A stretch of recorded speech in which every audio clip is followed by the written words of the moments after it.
Halo, aku Tintin. Aku dan teman-temanku akan membahas salah satu senyawa metabolit sekunder. Kali ini kami akan bahas tanin. BTW nih, Tintin mau nanya, kalian tahu nggak tanin itu apa? Nah, kalau belum tahu, yuk simak penjelasan kami. Tanin ini merupakan campuran senyawa polifenol yang memiliki berat molekul yang tinggi, di mana jika semakin banyak jumlah gugus fenolik, maka semakin besar pula ukuran molekul dari tanin. Nah, tanin ini juga bisa disebut sebagai senyawa metabolit sekunder yang terdapat pada beberapa tanaman yang tergolong dalam senyawa polifenol, di mana tanin ini dia mampu menjadi pengkompleks ataupun mengikat pada tanaman sehingga dapat mempercepat pengendapan protein dan juga mengikat makromolekul lainnya. Fungsi dari tanin ini sendiri pada tanaman untuk melindungi protein dari degradasi enzim mikroba dan melindungi protein dari enzim protease pada tanaman. Nah, selanjutnya dapat kita lihat terdapat klasifikasi dari tanin. Yang pertama itu ada klasifikasi menurut warna garam Feri atau FHL3. Dibagi atas dua klasifikasi. Yang pertama itu ada katekol dan yang kedua itu ada pirogalol.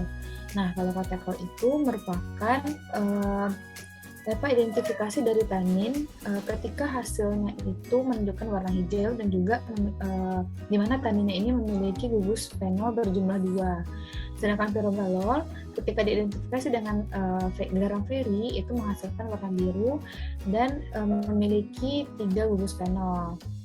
Selanjutnya mengenai klasifikasi tanin berdasarkan struktur dari molekulnya.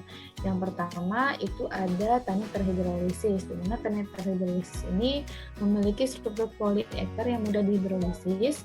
Yang kedua ada tanin terkondensasi, di mana tanin ini memiliki polimer dari flavonoid yang dihubungkan dengan melalui C8 dan juga C4. Dan yang ketiga yaitu ada tanin pseudotanin, di mana tanin ini memiliki berat molekul yang rendah sehingga dapat berikatan dengan molekul lain. Next.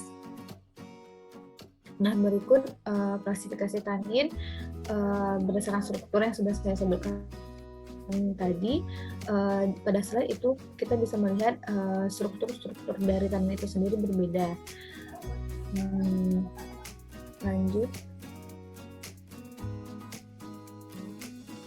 Nah, selanjutnya ini merupakan penggolongan dari senyawa tanin. Yang pertama ada tanin kondensasi, yang mana dia itu strukturnya terdiri dari oligomer katakin dan alfa 3,4 diol dengan berat molekul 1000 sampai dengan 3000.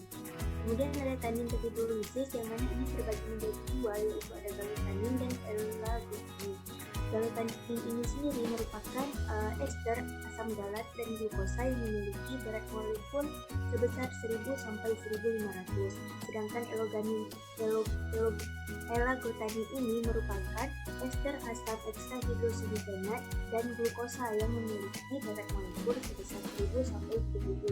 Kemudian ada prototanin yaitu prazatanin, yaitu dia merupakan katekin ataupun galokatekin alfan 3,4 diol yang memiliki berat molekul 200 sampai 600. Next. Selanjutnya yang pertama ini mengenai tanin yang terhidrolisis, yang mana tanin terhidrolisis ini merupakan jenis tanin yang terdiri dari turunan asam galat.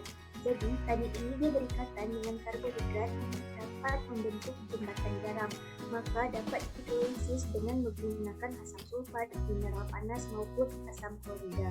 Kemudian tanin terhidrolisis ini dia terdiri dari gula pusat yang terikat pada molekul asam galat atau yang disebut dengan galutanin dan asam hexahidrosidigenat atau galagitanin.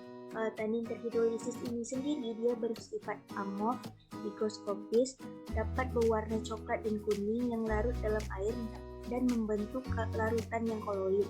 Kemudian sifatnya ini sendiri dia mudah terhidrolisis, yang mana dia dapat membentuk asam fenolat dan gula. Tanin terhidrolisis ini dia memiliki penyebaran yang terbatas pada tumbuhan dikotiledon ataupun tumbuhan yang berkembang dua. Nah, berikut terlampir pada slide contoh struktur dari asam galat, galutanin, dan L-glutamin. Next. Yang kedua itu mengenai tanin terkondensasi, yang mana tanin terkondensasi ini merupakan polimer senyawa flavonoid dengan ikatan karbon yang terbentuk dari kondensasi papan. Tanin terkondensasi ini sendiri juga disebut dengan proantosianidin. Tanin terkondensasi terdiri atas molekul katekin dan epikatekin yang dihubungkan dengan ikatan karbon-karbon. Kondensasi dari katekin ataupun galokatekin ini dia dapat membentuk senyawa dimer dan oligomer yang tinggi. Tanin terkondensasi bersifat tidak mudah terhidrolisis, tapi dia mudah terjadi penguraian sehingga dia mudah teroksidasi, yang mana dia teroksidasi menjadi warna merah muda keunguan. Selanjutnya dia menghasilkan warna merah apabila dia terkena dengan cahaya. Tanin terkondensasi ini dia dapat menghasilkan asam klorida. Selanjutnya tanin terkondensasi umumnya itu dia terdapat pada gimnospermae dan paku-pakuan, serta pada tumbuhan angiospermae terutama pada tanaman berkayu.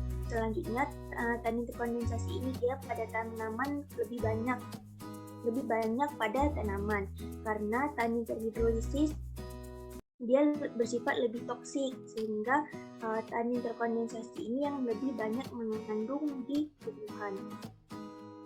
Next. Selanjutnya ada pseudotanin. Pseudotanin adalah senyawa yang memiliki berat molekul lebih rendah daripada tanin yang pada umumnya. Strukturnya sedikit berbeda dan tidak dapat merespon Goldberg-Tanin, yaitu merupakan uji senyawa tanin. Terus yang kedua, pseudotanin ini banyak ditemukan dalam tanaman, terutama pada jaringan dan sel mati. Selanjutnya, pseudotanin monomernya yaitu merupakan asam galat, katekin, dan asam klorogen. Di samping dapat dilihat bahwa struktur-struktur dari senyawa-senyawa tersebut. Contoh-contoh dari pseudotanin adalah asam klorogenat yang terdapat pada kopi, katekin pada biji coklat, asam galat pada kelembak. Selanjutnya ada tanin kompleks. Istilah ini dipergunakan oleh Okuda untuk kelompok tanin baru hasil biosintesis dari tanin terhidrolisis dan tanin terkondensasi. Monomer dari tanin kompleks ini diisolasi dari Combertesiae, Fagaceae atau Cursus castaneae. Terus untuk famili Myrtaceae, Polygonaceae atau Rheum, dan Theaceae ataupun Camellia. Selanjutnya ada distribusi tanin. Dia terdistribusi luas pada seluruh tumbuhan, terdistribusi pada jaringan daun, tunas, akar, kulit kayu, batang, dan lapisan luar dari jaringan tanaman. Tanin terkondensasi terdapat pada hampir seluruh perdu dan gimnospermae, dan tersebar luas pada angiospermae, terutama pada pohon dan semak. Sebaliknya, pada tanaman dikotil, tanin terhidrolisis jumlahnya hanya terbatas. Kedua tipe tanin ini terdapat pada tanaman yang sama, oak.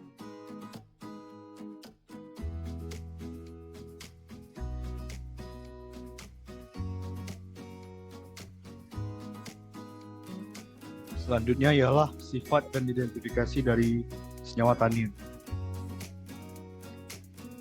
Tanin memiliki sifat umum, yaitu beberapa sifat umum. Yang pertama sifat fisika, yang dimana senyawa tanin jika dilarutkan ke dalam air akan membentuk koloid dan memiliki asam dan sepat. Dan jika dicampur dengan alkaloid dan galtin akan terjadi endapan. Senyawa tanin tidak dapat mengkristal.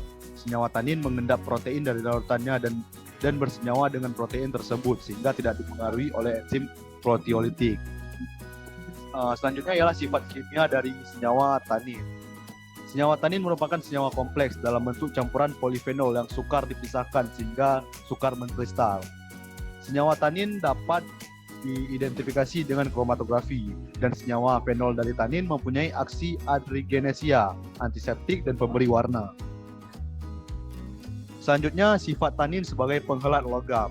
Senyawa fenol di dalam tanin secara biologis dapat berperan sebagai penghelat logam, di mana proses penghelat akan terjadi sesuai pola substitusi dan pH senyawa fenolitik itu sendiri.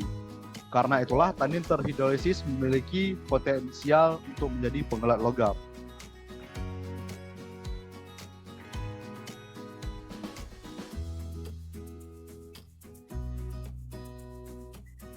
Baik, selanjutnya akan saya jelaskan biosintesis dari tanin.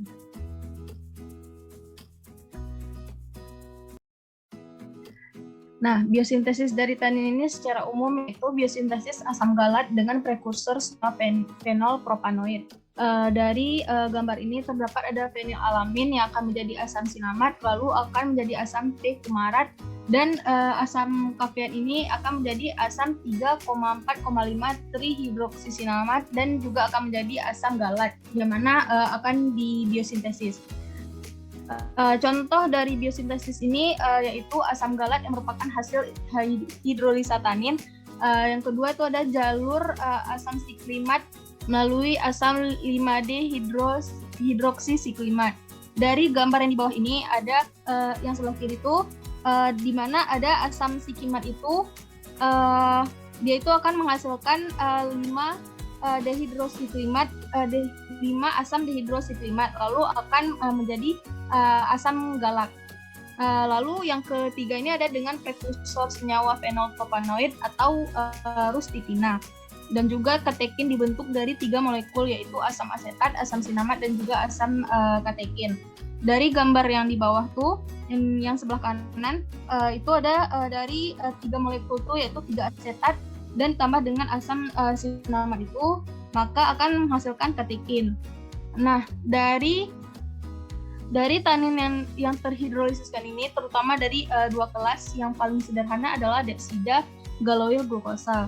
Pada senyawa ini inti yang berupa glukosa ini dikelilingi oleh 5 gugus ester galoil atau lebih. Pada jenis kedua, inti molekul berupa senyawa dimer asam galat yaitu asam heksadihidros, asam heksahidroksidifenat. Di sini pun berikatan dengan glukosa. Bila dihidrolisis elagitanin, maka akan menghasilkan asam elagat. Tanin yang terhidrolisiskan pada pemanasan dengan asam klorida atau asam sulfat menghasilkan galik atau elagik. Hidrolizat letanin yang terhidrolisis oleh asam lemah atau basa lemah berguna untuk menghasilkan karbohidrat dan asam fenolat.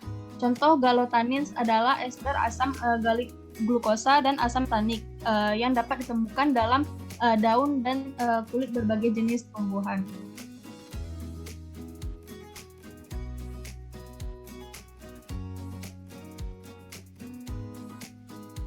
Selanjutnya saya akan menjelaskan manfaat tanin dan contoh tanaman.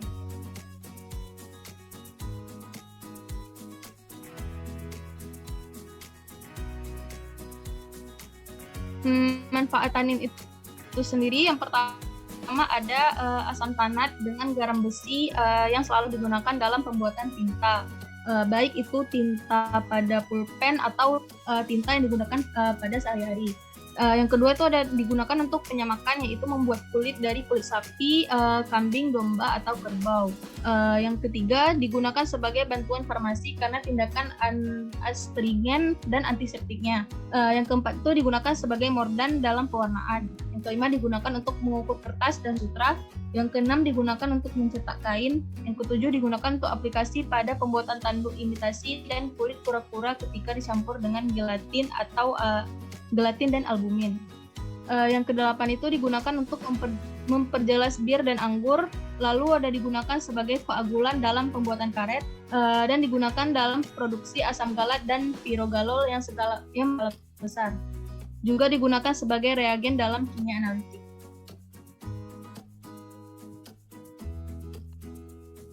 Jambu biji atau Psidia guajava. Dengan taksonominya itu yang pertama ada kingdom, yaitu kingdomnya Plantae, divisinya itu Magnoliophyta, kelasnya itu Magnoliopsida, ordonya Myrtales, familinya Myrtaceae, genusnya Psidia, dan juga spesiesnya itu Psidia guajava. Bagian tumbuhan yang terdapat tanin di dalam tumbuhan tersebut yaitu di dalam daun. Senyawa yang terkandung di buah jambu. Senyawa yang terkandung dalam tanaman jambu biji ini yaitu tanin, minyak asiri, eugenol yang mengandung minyak lemak, damar, dan garam mineral. Aktivitas farmakologinya itu dia itu berkhasiat untuk obat diare dan juga astringen.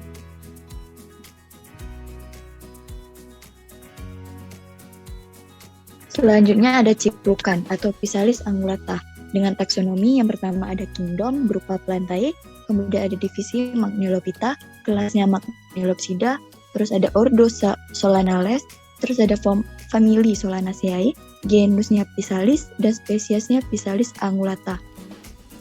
Bagian tumbuhan yang terdapat tanin yaitu dari buahnya. Senyawa yang terkandung di dalam ciplukan ini dari buahnya terdapat alkaloid, karbohidrat, glikosid, saponin, tanin, dan kandungan fenolik. Di bagian akar dan daunnya terdapat alkaloid, witanolid, dan flavonoid. Yang kemudian ada herba. Pada herbanya terdapat monoterpenoid, triterpenoid, sesquiterpenoid, dan physalin. Dan di lainnya ada alkaloid, nodextromet, asam lemak, asam hexanoat, 9 octadesenoid acid, dan octadesenoid acid. Selanjutnya ada aktivitas dari farmakologi dari ciplukan.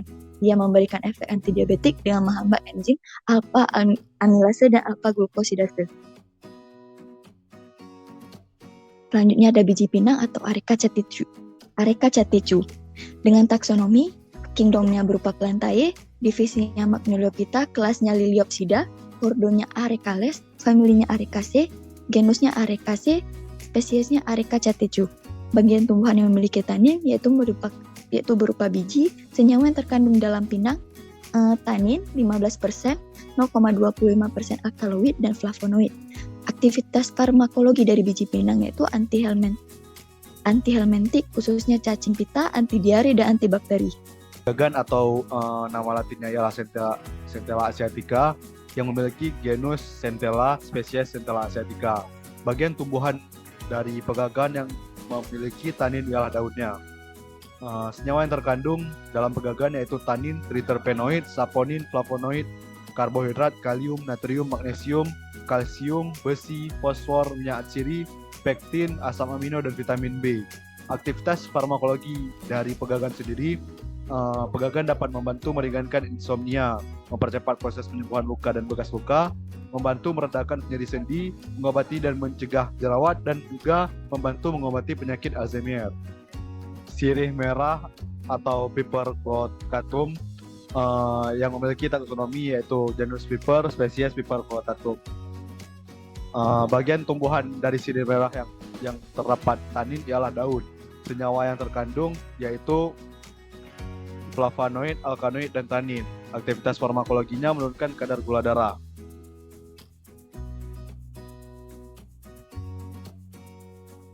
Contoh selanjutnya ada daun teh atau Camellia sinensis yang mana dia dari famili Theaceae dan spesies Camellia sinensis. Bagian tumbuhan yang mengandung tanin yaitu pada bagian daunnya. Daun teh ini memiliki kandungan senyawa berupa kafein 2-3%, theobromin, theophylline, tanin, xanthin, adenin, atsiri, quercetin, dan naringetin. Aktivitas farmakologi dari daun teh ini dapat sebagai antioksidan, mengobati sakit kepala, diare, penyubur, dan tinggi hitam rambut, sebagai obat kolesterol, kencing manis, antitoksik, infeksi saluran cerna, dan antibakteri serta antivirus. Ternyata tanin itu banyak manfaatnya ya. Nah, gimana? Kalian pasti udah paham kan apa itu tanin? Sekian penjelasan dari kami. Semoga kalian paham ya. Terima kasih. Bye-bye. See you.